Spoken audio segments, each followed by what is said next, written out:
Ahora parece que los que hacen la voluntad del Padre son los pecadores y no los piadosos, según podría desprenderse de algunas partes del Santo Evangelio y específicamente en el pasaje bíblico que vamos a tratar a continuación, porque eso es lo que aparenta decir en Mateo 21:31.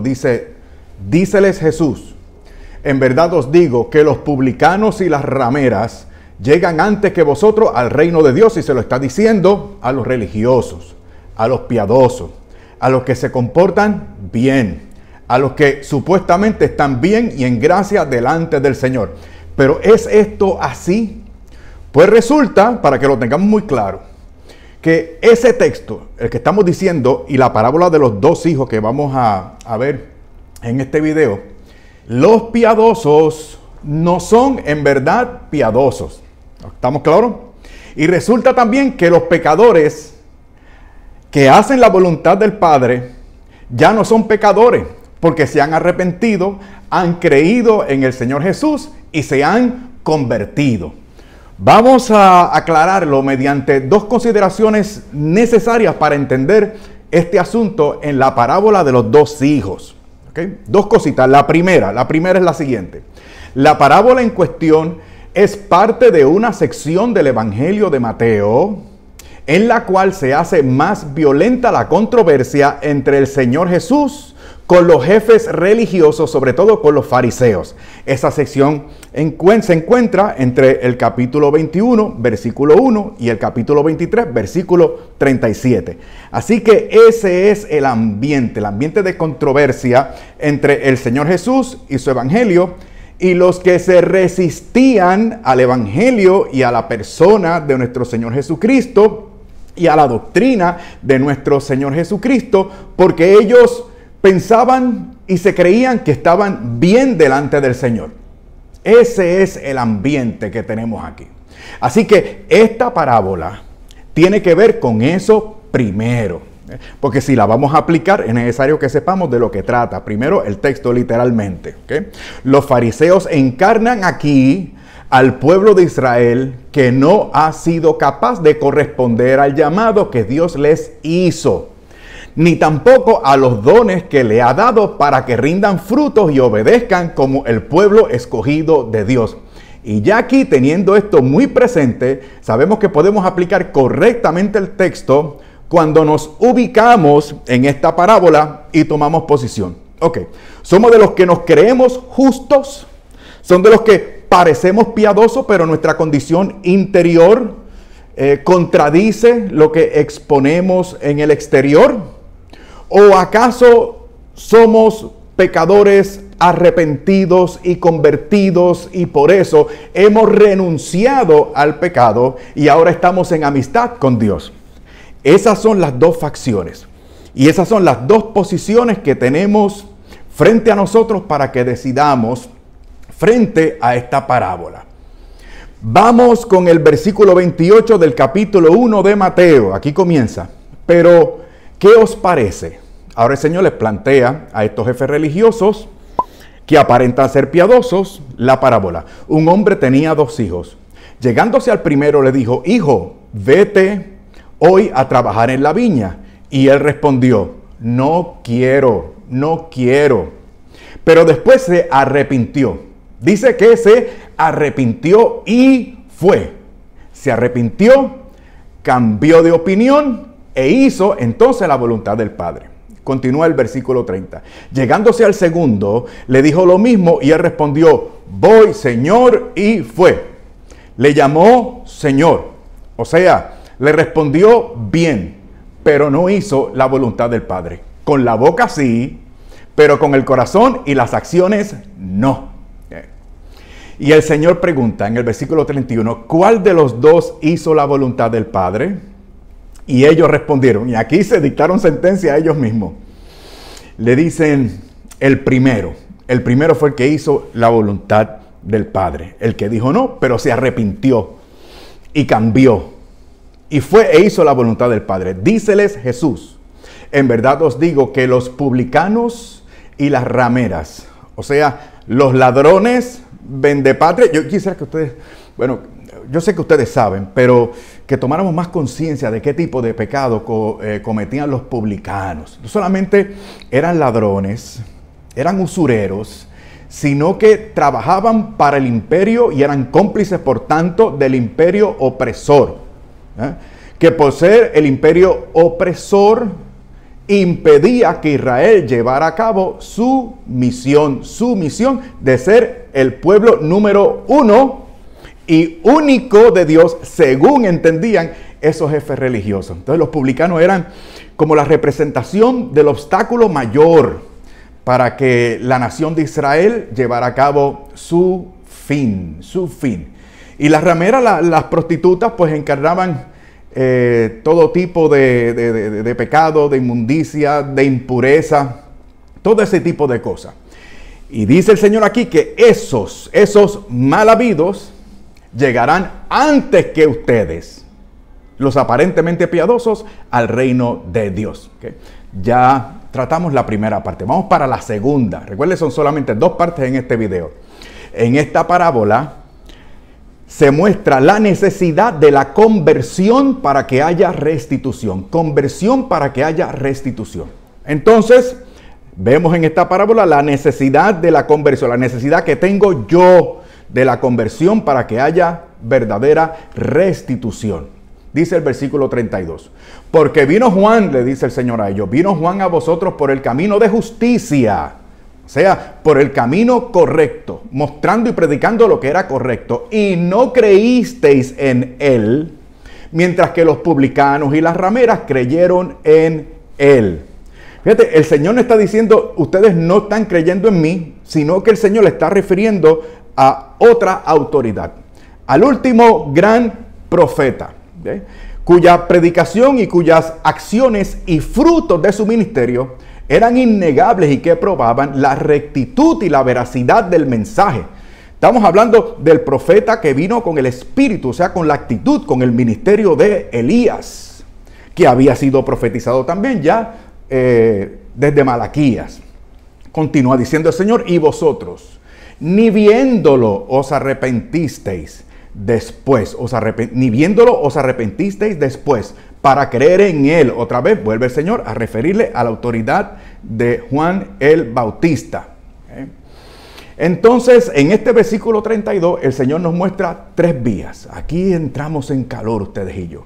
Aquí se muestran 3 vías que conducen a la fe verdadera, para que no nos engañemos, a la fe verdadera, ¿okay? Que no tiene que ver con la aparente rectitud y piedad de los primeros, ¿okay? Ni con la recurrencia del pecado que supuestamente tenían los segundos, como interpretan hoy en día algunos cuantos. No, aquí se muestran 3 vías claras que conducen a la fe verdadera, o sea, la fe teologal, la fe que justifica, la fe que nos conecta con Dios. Esa que dice la carta a los Hebreos, ¿okay? Que es necesaria para agradar a Dios. O sea, sin esta fe no es posible agradar a Dios porque no se entra en amistad con Dios. ¿Cuáles son estas 3 vías que vemos en este pasaje? En este pasaje, ver, creer y arrepentirse. ¿De qué estamos hablando? De las evidencias que se ven o que se notan, de creer entonces, porque es lo razonable, porque la fe no es un suicidio intelectual, no es razonable. Y por si se me olvida, lo digo ahora, nosotros estamos viendo a Jesucristo en el Evangelio y ese Evangelio es histórico. Lo que cuenta el Evangelio ocurrió y lo que dice es verdad y por eso tenemos fe en el Evangelio y por eso reaccionamos con el arrepentimiento. Vemos, creemos y nos arrepentimos y eso es absolutamente necesario para que podamos testificar y llevar a cabo la comisión delegada por el Señor de ir por todo el mundo predicando este evangelio y haciendo discípulos a todas las naciones. Hechos capítulo 4, versículos 19 y 20. Pablo y Juan están siendo intimidados, otra vez por los supuestamente piadosos, por los supuestamente religiosos, por las autoridades religiosas de esa época. Fueron intimidados. ¿Y cómo reaccionaron Pedro y Juan? Carente de letras y de posiciones. ¿Cómo reaccionaron? dijeron: juzgad si es justo delante de Dios, obedeceros a vosotros más que a Dios. No podemos nosotros dejar de hablar lo que hemos visto y oído. Visto y oído. Por eso es importante que ustedes y yo tengamos una experiencia con Jesucristo. Porque ya cuando tenemos una experiencia con Jesucristo, no solamente sabemos de Él, sino que ahora lo estamos conociendo. Y al conocerlo, lo vemos. Y entonces nos convertimos en testigos. Esto mismo, yendo al Antiguo Testamento y yendo al pueblo de Israel, es lo que Dios le había ya echado en cara muchas veces, pero que lo tenemos claramente ejemplificado y expresado en el Salmo 95, a partir del versículo 8.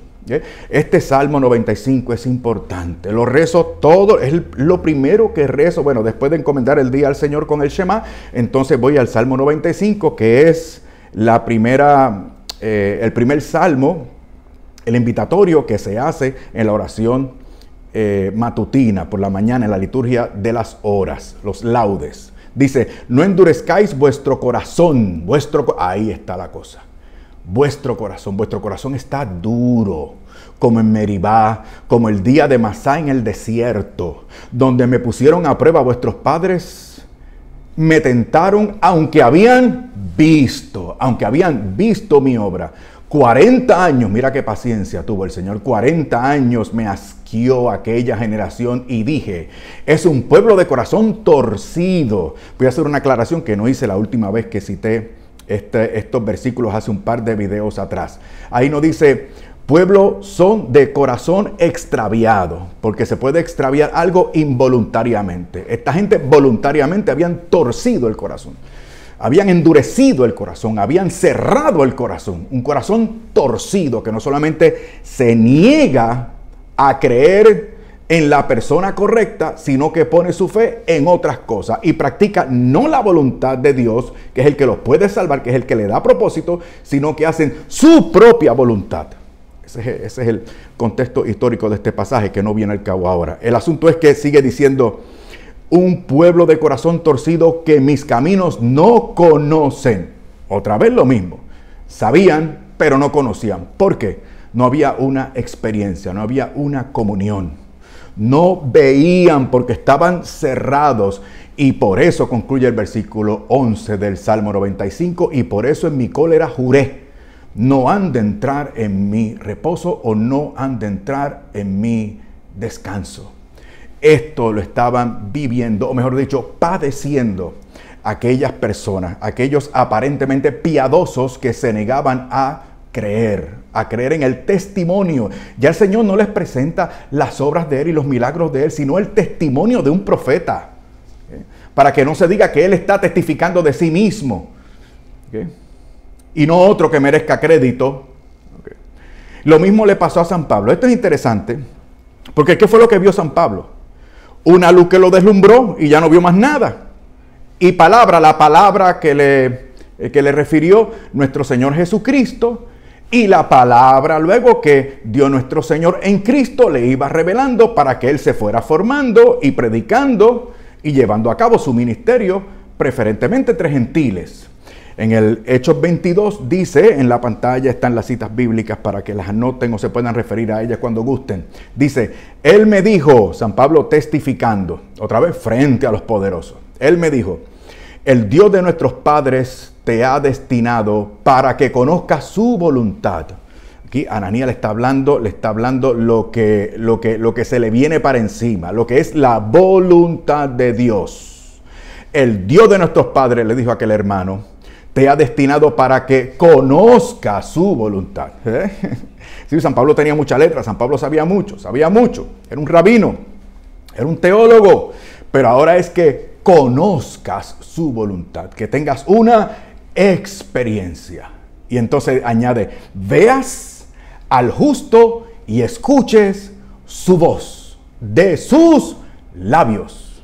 Y continúa entonces: pues le has de ser testigo ante todos los hombres de lo que has, otra vez, visto y oído, lo mismo que Pedro y Juan.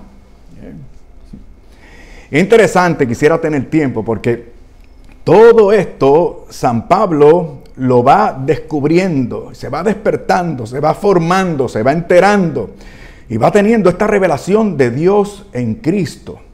Examinando, por supuesto, las Sagradas Escrituras, Por eso San Pablo, cuando iba a las sinagogas a predicar, entre otras cosas, debatía y discutía y enseñaba a los judíos, hermanos judíos, para que supieran o para que vieran y constataran a Jesús, el Mesías, en las Escrituras que ellos tenían, que era el Antiguo Testamento. No querían creer y no los miren mal a ellos, o sea, no piensen mal de ellos ahora. El asunto es tuyo y es mío, el asunto es de nosotros, el problema es de nosotros, ¿okay? Porque es muy fácil mirar para el lado, es muy fácil señalar a otros, pero esto no los estamos aplicando. En el caso de Lázaro y el rico Epulón, ¿recuerdan esa parábola? Epulón es que come mucho y malgasta, derrocha. Ese es el rico. Y Lázaro, el pobre Lázaro, se murieron y ya ustedes saben para dónde fue cada uno de ellos. El asunto es que el rico le pide al padre Abraham, que lo estaba viendo ahí en medio del suplicio, padre Abraham en el otro lado, el rico padeciendo el suplicio de la condenación, y entonces le ruega a Abraham que envíe a Lázaro. Y Abraham le dice, pero si tienen las Sagradas Escrituras, o sea, tienen a Moisés y los profetas, que es la forma, como dije en aquel video, a las que ellos se referían a la Sagrada Escritura, Moisés y los profetas. Tienen ellos que le hagan caso. Entonces el rico insiste, no, pero si resucita un muerto y se les presenta, entonces van a creer. ¿Y qué le dice nuestro padre Abraham? Le dice Abraham, ¿qué le dice? Si no creen a Moisés y los profetas, o sea, si no creen a la Sagrada Escritura, tampoco le van a creer un muerto aunque resucite. Entonces, una vez más, ¿qué medio tenemos nosotros ahora? Luego vamos con otro, que no va a sorprender a los católicos. Pero, ¿qué medio tenemos nosotros para ver y oír a Dios que sea suficiente para arrepentirnos y convertirnos y poder testificar? La Sagrada Escritura. Pero no es solamente, repito, saber de la Sagrada Escritura, es conocer la Sagrada Escritura, que se prenda dentro de nosotros y nos comunique el pensamiento, pero también el amor de Dios en Cristo. ¡Qué maravilla! Para que nunca dejamos de estar conscientes de dónde el Señor nos ha sacado y de qué el Señor nos está librando, my friend. El caso de Isaías 66. Tuve que poner esto porque esta mañana tuve una experiencia muy bonita con una de las secretarias de la parroquia. Y me vino a la mente este texto cuando hablaba con ella. Y mientras estaba estudiando esto para ustedes, dije, caramba, sí, yo tengo que incluir esto. Tengo que incluir esto porque a tono con las notas y con lo que le estoy diciendo, con lo que te estoy diciendo a ti, mi hermano y mi hermana. O sea, es sí, leer la Escritura, meditar la Escritura, saber lo que se puede de la Escritura, pero tener una comunión, una identificación con la Sagrada Escritura, con el superlibro, de tal manera que eso se prenda en nosotros, ¿okay? Y nos haga temblar de emoción, o de miedo y de pavor si no estamos bien delante del Señor. Por eso uno de los consejos que doy cuando hago apostolado con ciertos caballeros, es eso. O sea, si tú no estás, yo siempre les digo, si tú no estás bien delante del Señor, está bien, tú estás mal, estás bien, estás en pecado mortal, pero nunca dejes de recurrir a la Sagrada Escritura y no te desapegues de la iglesia, ¿okay? Ve a la Santa Misa, porque si tú te vas de la misa, te estás yendo, ¿ok? Te estás yendo del espacio en el cual se concentra el mayor poder de la gracia de Dios. Y si ya no recurres a la Sagrada Escritura, entonces Dios no va a ablandar tu corazón, porque la palabra de Dios es viva y es eficaz, y como testifica Isaías, esa palabra que es viva y eficaz no vuelve atrás vacía, sino que surte el efecto para el cual Dios la ha enviado. Esto es lo importante. Isaías 66. Vamos con 2 versículos nada más, para no cansarlos. Miren el convencimiento que produce la palabra de Dios, ¿okay?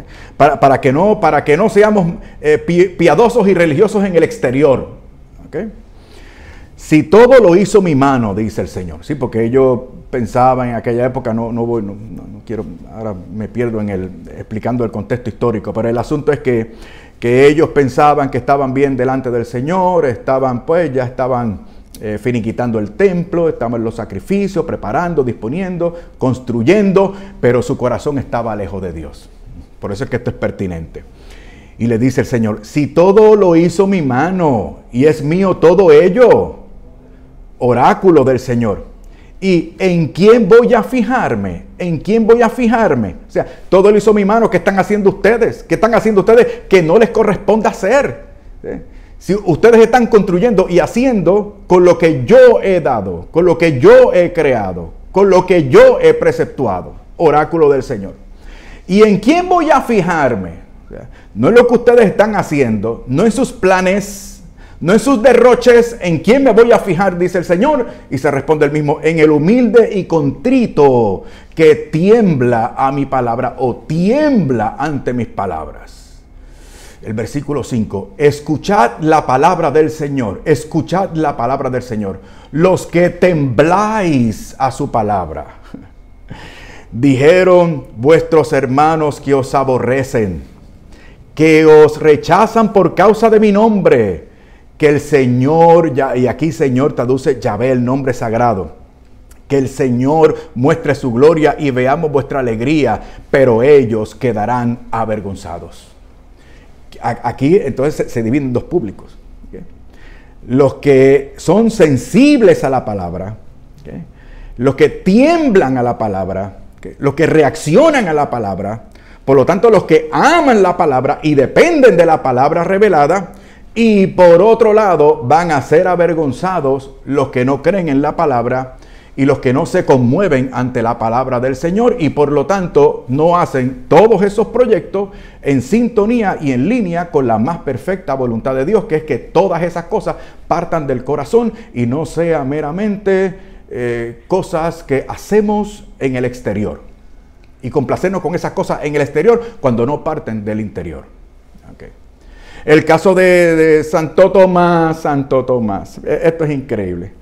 El ejemplo más acabado entre nosotros de un incrédulo es un santo apóstol de nuestro Señor Jesucristo, Santo Tomás. Dícele Jesús, porque me has visto, has creído. Dichosos los que no han visto y han creído. Jesús realizó en presencia de los discípulos otras muchas señales que no están escritas en este libro. Si olvidé mencionar la cita, está en la pantalla. Estas, escucha bien, muchas señales que no están escritas en este libro. Estas, las que están escritas, han sido escritas para que creáis. Han sido escritas para que creáis que Jesús es el Cristo, el Hijo de Dios, y para que creyendo tengáis vida en su nombre. Así que no podemos decir, no, pero es que no creo porque es que yo no vi, es que yo no estuve ahí. Ayer que publiqué un video breve relacionado con los manuscritos y con los documentos originales, siempre uno se percata de quién es el que está buscando pretextos para no creer y seguir con su vida como le da la gana, y comienzan a buscar peros y obstáculos. Sí, pero si no están los originales, ¿puedo confiar en las copias? A uno que otro le respondí, sí, estas son las evidencias, esto dicen los expertos, inclusive los que no son creyentes, etcétera. No, pero es que a mí me parece, no, pero es que no debe ser así. No, pero ¿por qué Dios no lo hizo de otra manera? Están como los fariseos. Están como los fariseos. Ah, pero ahora viene algo importante. Nosotros los católicos tenemos una oportunidad de oro. Oh, sí. En la Eucaristía. En la Eucaristía. Sí, Señor. Los discípulos de Emaús. Ese relato. En Lucas 24. A partir del versículo 13. Se les presentó el Señor. No les reconocieron. El Señor les dio una clase de Biblia tremenda. Por toda la Escritura, por todo el Antiguo Testamento, Moisés y los profetas. Ardía su corazón, pero no le reconocían. Y cuando lo reconocieron, cuando lo vieron, y después que lo vieron, ¿qué fue lo que hicieron? Se convirtieron, ¿y qué hicieron después? Se activaron. ¿De qué manera? Te lo voy a decir ya mismo, no te vayas. Ellos por su parte contaron cuando se fueron, porque el Señor se les manifestó de la forma que les voy a decir ya mismo. Y entonces ellos se levantaron y se les olvidó el cansancio y se dirigieron a Jerusalén. Se habían ido de la iglesia, ahora regresaban a la iglesia.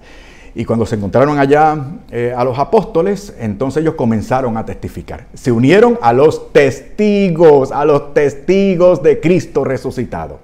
Ellos por su parte contaron lo que había pasado en el camino y cómo le habían conocido, pendiente, que esto está bueno, y cómo le habían conocido en la fracción del pan. Le conocieron en la fracción del pan. No dice, le conocieron al partir el pan. Yo sé que hay hermanos que no son católicos que nos hacen el favor de ver estos videos. Y ellos tienen sus Biblias. Y las versiones de ellos, de estos hermanos, algunas versiones son muy buenas. Pero aquí, como que no se atreven. Y dicen, le reconocieron al partir el pan. Y otra versión, que es pues, lo tengo que decir, mi Biblia protestante preferida, dice cuando partió el pan. O sea, lo reconocieron cuando partió el pan. ¿Okay? Pero aquí no dice que lo reconocieron, dice que lo conocieron. Que lo conocieron. Fíjate la experiencia. No solamente de que se dieron cuenta, sino que al darse cuenta tuvieron comunión. Y no al partir el pan, ni cuando partió el pan, sino en esa preposición está en el original. Y debe traducirse como es. Y tiene su importancia y por eso algunas Biblias no lo tienen. ¿Cómo le habían conocido en la fracción del pan? Le conocieron en el acto de aquel gesto eucarístico. O sea, no podemos separar el acto del partimiento del pan, que fue el primer nombre que se le dio al sacramento de la Eucaristía. Por eso es importante. Le reconocieron en ese acto. O sea, no a él, sino a él a través de ese acto. Eso es importante. Por eso es que usted y yo no tenemos excusa. Si tú eres católico, por lo menos de tradición católica, tú no tienes excusa. Y por eso es que Satanás y los enemigos de la iglesia atacan tanto la Eucaristía y la relativizan y la toman como cualquier cosa y quieren cambiarle su significado y distraernos con entretenimientos y chistes y ruidos. Y un montón de cosas más que ustedes saben. Ustedes saben, mis amores, no se hagan. Pero nosotros hoy vemos al Señor con los ojos de la fe. Nosotros le vemos con los ojos de la fe. Pues como dice San Pablo en 2 de Corintios, caminamos por fe y no por la visión. Caminamos por fe y no por la visión. Pero ahora, mucho cuidado. Mucho cuidado, my friend, porque actualmente los pecadores que dicen no necesitar al Señor Jesús, ni servirlo, ni hacerle caso a su doctrina, pudieran estar en el caso de los fariseos de este pasaje. Mucho cuidado. Sí, porque si te quieres identificar con los que hacen la voluntad del Señor, según la parábola, tú entonces tienes que tomar posición con los pecadores que se arrepintieron, que vieron, creyeron y se convirtieron. Esos son los que hacen la voluntad del Padre en cuanto a la fe que Dios requiere para la salvación. Mira, el caso del encuentro, qué hermoso del encuentro de nuestro Señor con Nicodemo, del partido de los fariseos Nicodemo, uno de ellos, de aquellos que tenía problema con el Señor Jesús, que se evidencia en esta parábola y en la sección del Evangelio según San Mateo que les dije al principio. En el capítulo 3 de San Juan, le dice el Señor, nadie ha subido al cielo sino el que bajó del cielo, el Hijo del Hombre. Y como Moisés levantó la serpiente en el desierto, así tiene que ser levantado el Hijo del Hombre. El Señor le está hablando a partir de la Escritura y se está exponiendo él frente a Nicodemo como esa explicación y cumplimiento de la Escritura. Y continúa diciendo el Señor, para que todo el que crea en Él, para que todo el que crea por Él, tenga vida eterna. famoso texto de Juan 3:16. Porque tanto amó Dios al mundo que dio a su Hijo único para que todo el que crea, no perezca. ¿Creer cómo? Ya hemos definido aquí muchas veces qué es eso de creer. El acto de fe no se reduce al verbo, que por cierto es un verbo, indica acción, al acto de creer como un asentimiento intelectual, ¿no? Implica todo lo demás. Implica confiar, de tal manera que dependes totalmente. Y como consecuencia haces todo lo que manda el Señor. Y crees todo lo que ha revelado el Señor. Esa es la fe, sin la cual es imposible agradar a Dios. Pues los que tengan esa fe, no van a ser condenados. Por lo tanto, hay la posibilidad de condenación. Y si alguien lo duda, el versículo 17. Porque Dios no ha enviado a su Hijo al mundo para juzgar. Aquí juzgar significa condenar. Hay dos acepciones de juzgar. Una es juzgar bien, que es discernir. Yo tengo que sopesar para establecer un juicio certero, de acuerdo con la razón, y también en cuanto a estos asuntos, de acuerdo a la revelación. Pero hay un juicio de reprobación, del cual líbreme Dios. Usted puede juzgar una acción mía, ¿okay? Pero usted no me puede condenar porque usted no conoce mi corazón, ni sabe cómo estoy yo ahora después de haber cometido esa falta. Solo Dios ve el corazón. Dios no ha venido, Dios ha enviado a su Hijo al mundo, no lo ha enviado para juzgar al mundo, sino para que el mundo se salve por él. El que cree en él, otra vez, el que cree en él, ¿has creído en el Señor Jesús, como te lo hemos indicado aquí? O sea, de acuerdo al Evangelio. ¿O es solamente por tradición? ¿O es solamente un asentimiento intelectual? O sea, tú sabes, pero no le conoces. Esto es para ti, hermano. Esto es para ti, my friend. ¿Okay? El que cree en él no es juzgado, o sea, no es condenado, pero el que no cree ya está juzgado, porque no ha creído en el nombre del Hijo de Dios. Y el juicio está en que vino la luz al mundo, y los hombres amaron más las tinieblas que la luz, porque sus obras eran malas, como la de aquellos aparentes religiosos y piadosos. Y cómo fueron a continuación las obras de los rateros y las prostitutas. Y esto es importante, no voy a seguir más la nota, es más, lo voy a cerrar.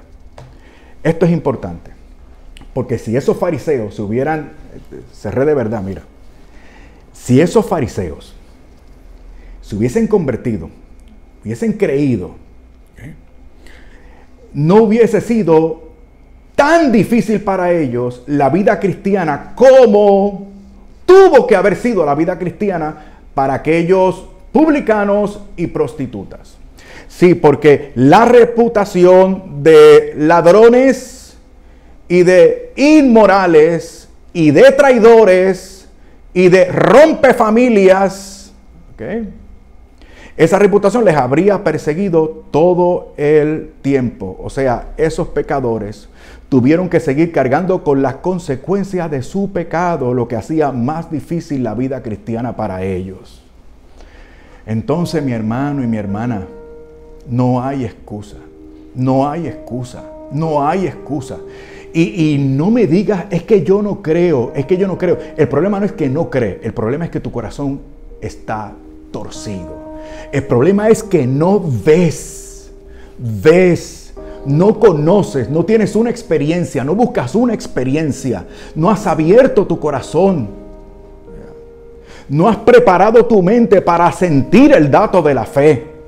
Pero eso lo podemos remediar hoy, siendo humilde y reconociendo que nuestro Señor está por el camino de tu vida y se te va a presentar y se te está presentando en efecto. La pregunta es, ¿vas a creer? Muchas gracias a nuestros bienhechores que con sus donaciones hacen posible este canal y nuestro ministerio. Sin ellos yo no podría continuar. Si te quieres unir para ayudarnos y que podamos seguir y mejorar, por favor, Ve a la descripción de este video y usa el enlace de PayPal para que puedas ofrendar con cualquier tarjeta que tengas. Considera que puedes pedir ayuda a tu gente de confianza para que te asesore si tienes dificultad con ese medio. Pero te anticipo que es fácil, rápido y muy seguro. Todo está en la descripción del video. Otra vez, muchísimas gracias y de todo corazón te deseo paz.